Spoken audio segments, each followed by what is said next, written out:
Today, people everywhere benefit from the tremendous pace of technological advancement. Scientists and engineers are devoting their careers to improving our quality of life and that of the environment. Yet one technology, for all it's done to improve our lives, is not so apparent. It's refrigeration.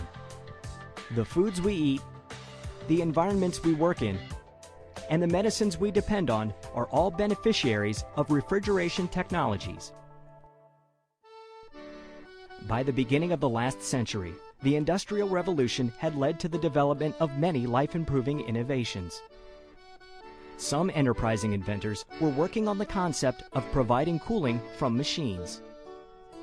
In 1908, those most responsible for the advancement of refrigeration met in Paris for the first meeting of the International Institute of Refrigeration, or IIR. At the beginning, the IIR was necessary because of the importance of the transport of food.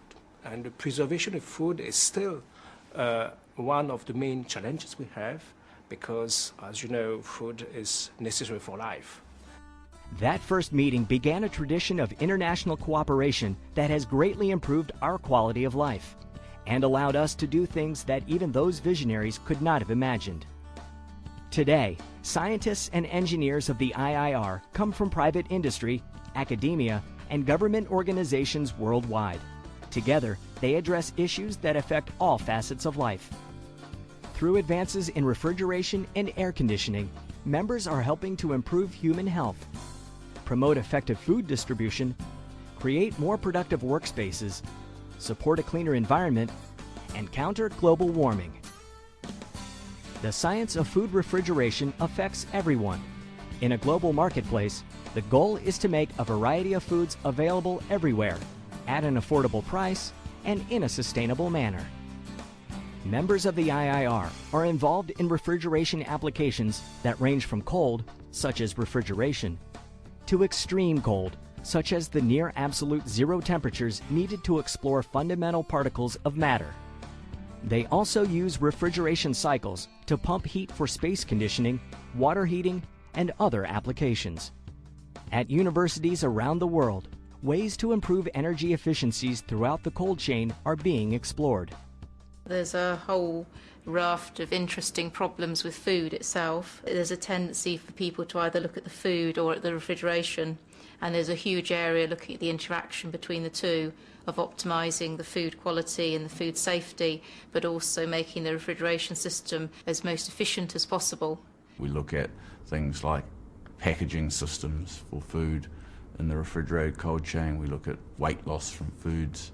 We look at heat and mass transfer when you're processing or storing foods. Another focus of IIR members is global food transportation.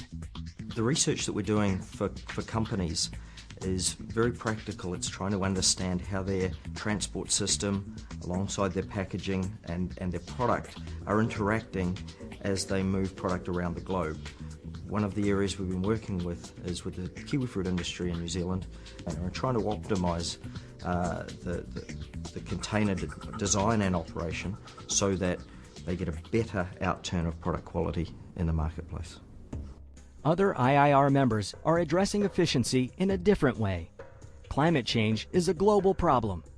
Scientists are looking for refrigeration processes that are both efficient and use benign refrigerants, such as carbon dioxide. I'm doing research on carbon dioxide transcritical cycles. In general, more specifically, it's like I'm using carbon dioxide as a working fluid. Then I have some cycle arrangement to make the system work more efficiently and more environmental friendly. I feel that my work is meaningful. Carbon dioxide systems aren't a new concept, but they are getting a new look by engineers.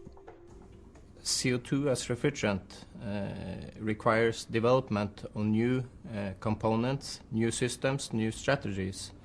And of course, the new systems must be equally or more energy efficient than the systems they are going to replace. And that's challenging to manage to get this developed.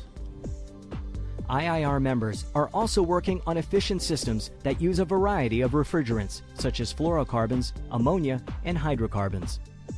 Well, natural refrigerants are a possibility to replace CFCs, HCFCs and HFCs, and all of them have quite a high global warming potential, and all the natural fluids don't have a high global warming potential. Some of them are poisonous, ammonia, or they're flammable, like propane or butane. So if you want to use them in larger systems, you would then have to use indirect systems.